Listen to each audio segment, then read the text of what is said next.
Well, good afternoon. It is August the 10th, Sunday, August the 10th in 2025.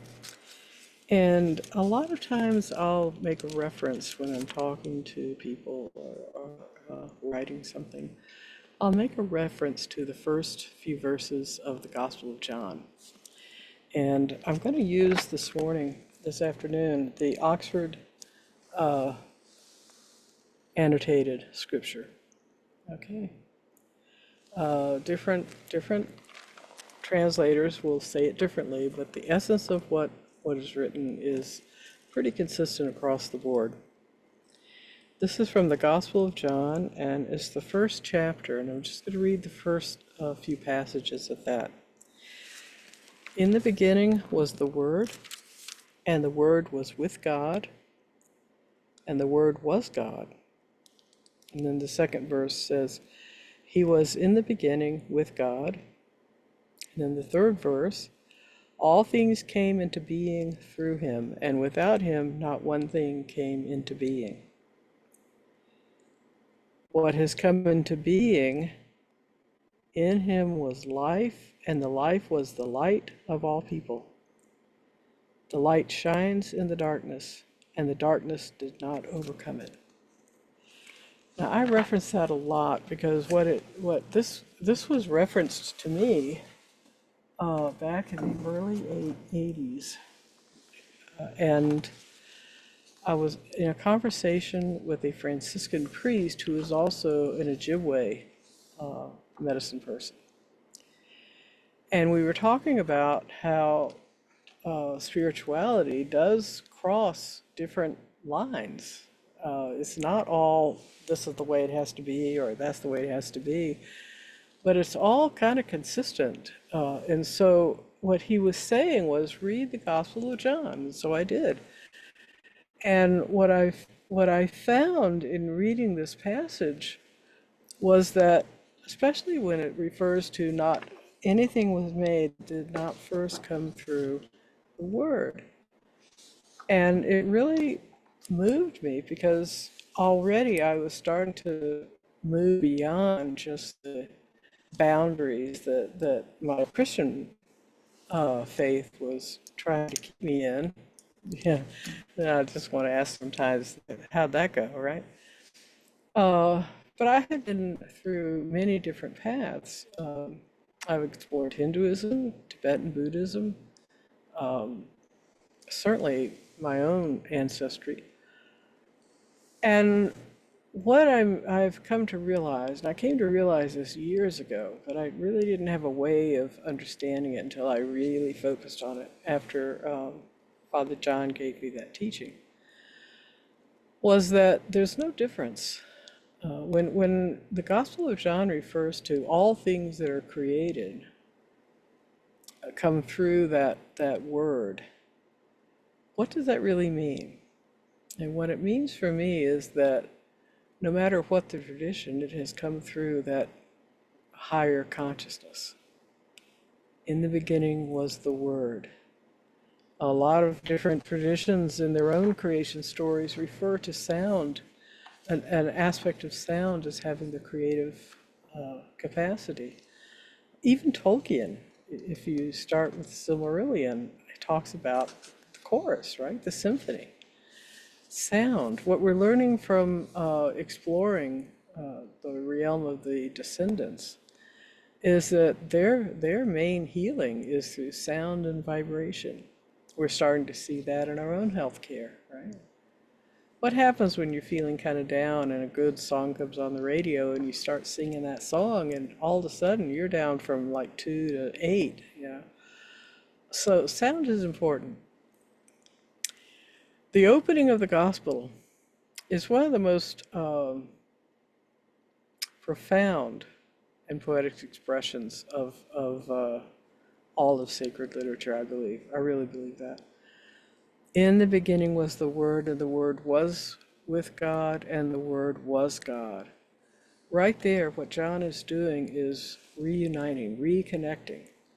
The whole notion that we're separate from God is inaccurate, I believe. And those of you who are not on a Christian path per se, In your own tradition, are the teachings affirming that? Does the teaching affirm that, somehow we're connected with Source, we're connected with one another, we're connected with the planet and subsequently the universe? I heard years ago, the statement, "We are Earth creating herself as human." What does it mean to be Earth creating ourselves as human? So when we look out at a tree, for instance, we can say that is Earth creating herself as tree. Or if we're down by the lake and there's a fish that swims by, there's Earth creating herself as fish.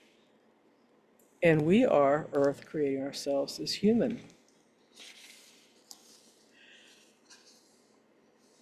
In the beginning was the Word was with God, and the Word was God. That's the unifying statement right there. We are Source within. If we could, we always talk about how radiant we are. We're always shining up bright. Even Jesus says, "Shine your light." Don't put it under a bushel basket. Radiate it out. So what happens if we were to track that radiance backward, back inward? What would we find? Well, we did that in a journey group several months ago. And what we discovered was the radiance, when we tracked it back within, we found Source, the radiant Source. And it was the same Source within each of us.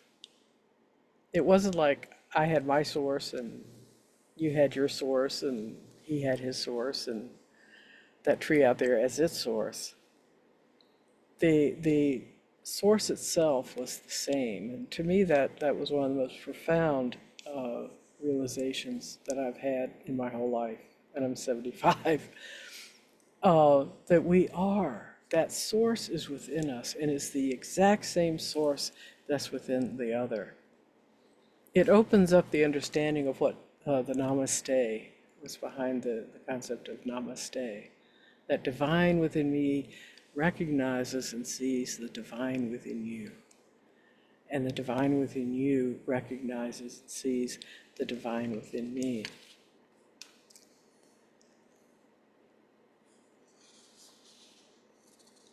When it says that the darkness could not overcome the light, in Western culture, we've come to kind of think of darkness as something not good, of negative, of whatever. What if we were just to consider it as disconnection? That not that we are disconnected. I really don't believe this is possible for us to be disconnected because we're here. We're here. But what if we believed that somehow there was a way to be disconnected from Source? And we call that darkness, as opposed to being saturated with Source and being in light. So I would invite the contemplation that maybe it's not, the shadow stuff, the darkness. Maybe that's not a bad thing. Maybe it's just a forgetfulness, maybe. A way that maintains that belief that somehow we're separate. I don't think it's possible to be separate. If I cut off my finger, yes, I could put my finger over on the countertop and there it is, and there I am, and yes, we're separate. But it's still my finger. And I don't think I would willfully do that. But somehow we've come to believe that it's possible to do that. It's possible to disconnect ourselves with Source. I would like to think more that it's a matter of forgetfulness. That somehow when we forget who we are, that's when we feel that disconnection. And not knowing because we're forgetting, right? So not knowing what's going on, we consider it as a separation. But when we get back to the reading, Nothing comes into being that does not first come into the work through the word. That word. That word, that source component that is with God and is God. It brings it together, I think, beautifully. And if you are in a different tradition than the Christ path and you've come to understand that concept, please share it in the comments and identify what the tradition is, because I would love to hear the differences and or this basically the same story coming from different traditions and in different ways. In Christianity, we understand the word. The word logos in Greek is the word, is the divine principle. I've got my notes here. Divine principles through which all things are created. Now I think that's across the board, don't you? It doesn't matter if I'm Hindu or Muslim or Christian or atheist, whatever. Something is there moving things along. And I don't have to think for 1 minute that I'm wrong by having a different name other than what my major tradition might want to use. It doesn't matter. It doesn't matter. Words have power, but where does the power come from? The power comes from within, right? So if I say beauty, that's coming from within, from an understanding of what beauty is. That's what gives the word its power. If I say love or compassion or hate or anger or fear or contentment, the words themselves come from an intention within me on how to define those words, and it's that intention that creates the word's power. The idea of word or sound being a major aspect of creation is not just Christian. Let me check this. Okay, here in the Jewish mystical tradition, creation begins with God speaking light into being. Indigenous people maybe talk about the first song or a sacred sound or breath that calls the world into being. Om in the Hindu tradition, that sound of Om is the sound of is the universal sound. So every tradition has a way of understanding that concept. And when we can understand that, it kind of takes the pressure off of trying to be in the right path at the right time. There's no wrong path. Everything that came into being came through the word, the whatever it is that our traditions identify as with God and is God, whatever the tradition.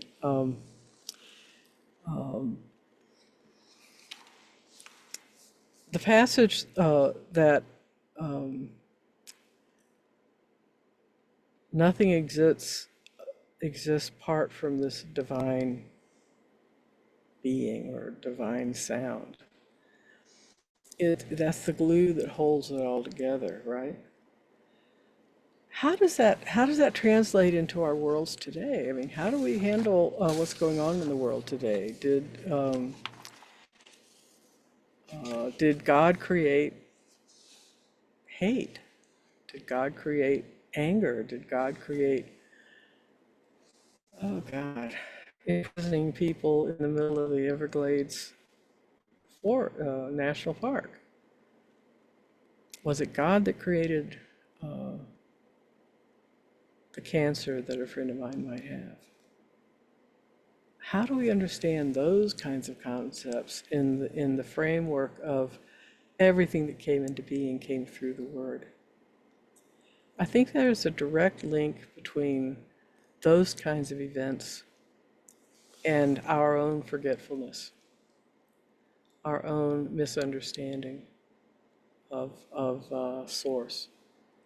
our own desire to have some control over what happens and not leave it up to um, the powers of the universe, for instance. It's important for us to find meaning and answers. I've heard a lot in the past several months now, actually. It's kind of amping up. You know, God, do something about the politics of this country. God, do this. God, do that. Oh, help us, God. God, come and rescue us. God, save us. What if God were asking us to look within and find and recognize our own capacity to solve these problems? Our own capacity to remember who we are as beings of light, of love and compassion, and coming to terms really with the idea that the reason there is so much hate in the world is because we have forgotten those things. We're not in touch that we're connected. We're not in touch that we're one with one another.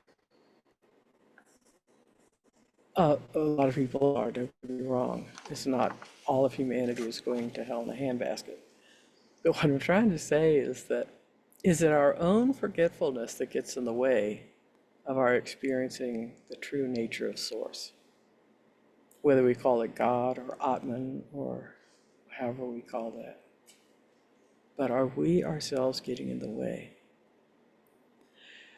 I've said this so many times, we're in a new paradigm, we're moving into a new paradigm, and the whole paradigm shift is causing so much chaos in the world right now.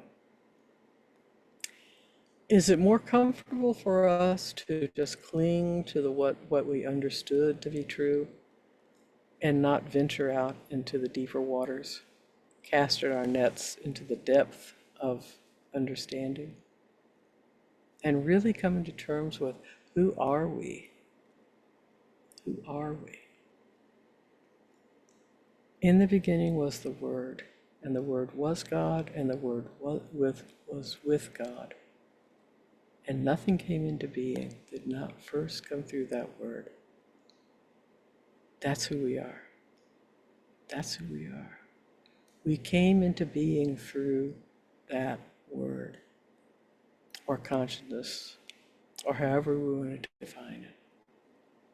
That higher sense of more than, that expanded understanding of the now. That's who we are. So what does that do to why are we here and what are we supposed to do? What came through into being in him was life, and the life was the light of all people. In this, light is more than just the physical brightness. It's awareness, truth, compassion, and the unthinkable mark of the sacred within every soul. Across traditions, the inner light is named in many ways. Buddha nature, the Atman, the shining image, the Great Spirit. It's a light that does not belong to one faith alone, but illuminates the path of every sincere seeker. That's why we're here, is to hold that light, to be that light. We are that light. What we can do now is remember it. The light shines in the darkness, and the darkness does not overcome it. Darkness in this context, like I said a few minutes ago, is not evil, but all that obscures clarity. Remember the light that shines in the darkness? That's awareness, compassion, love, understanding. So in this context, when we refer to darkness, it's not that people are bad because they seem to be, dark. Welcome to the dark side, right? It's the forgetfulness. It's the lack of understanding. And I will add to that the fear of beginning to understand, the fear of being called into something greater than we believe that we are. It's a call into the deeper waters. So, what I'd invite for this week is contemplate that. In the beginning was the Word. However you define that creative impetus, was the Word. The Word was with God, and the Word was God. We are with God, and subsequently we are of God. So be strengthened in that. Be encouraged in that. Yes, these are really, really, really tough times, and we have a lot to face. We have a lot of work to do. That is a given. And it is so easy to become hopeless in the midst of all of that. But what I would invite us to do is when we feel that hopelessness, that utter vulnerability, maybe that's the universe giving us a way to finally break through the forgetfulness and come to really understand our nature, who we are as being, Earth creating herself as human, Earth contemplating the sun. You know, when we see pictures of, for instance, when we see pictures of the sun close up and we see those beautiful bursts of energy coming out of the sun, what does that do with our spirit? It's like, whoa, you know. Earth herself is having that same contemplation because we are. Our work is not just to end fascism in the United States. Our work is to open up the possibility of really understanding the depth to which we can go. And we are called. Because ultimately, remember, ultimately we are already there. We are in a process of remembering. So this next week, be cool. And I mean that literally and figuratively. I know there's a heat dome over the east right now. And with climate change, it's going to get warmer. And a lot of people are really suffering from that. Whatever we can do out there to help one another, let's do it. Because ultimately, the other is us. Maharshi once said in response to, well, what about the others? His response, well, there is no other. We are all one. And when we can realize that and honor that and really come to love that, that's when things will change, as they already are, because so many people are, dare I say it, waking up. So blessings to this week. And like I said, stay strong out there, especially you folks that are vulnerable. And offer some sign to the vulnerable that you are an ally, whether through a pin or a gesture, whatever it happens to be. Let folks know that you're on a spiritual path and that you are an ally and that there are no others, that we are all in this together, as diverse and beautiful as we are.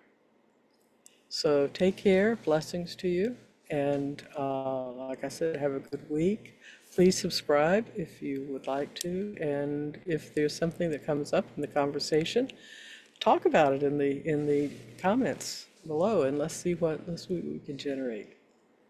And if anybody is interested in also sharing some time with me to talk about some of these things, I'm so open to that. So, but anyway, get out there and be the light, shine brightly, and be aware and remember where that radiance is coming from. Okay. Bless you and peace.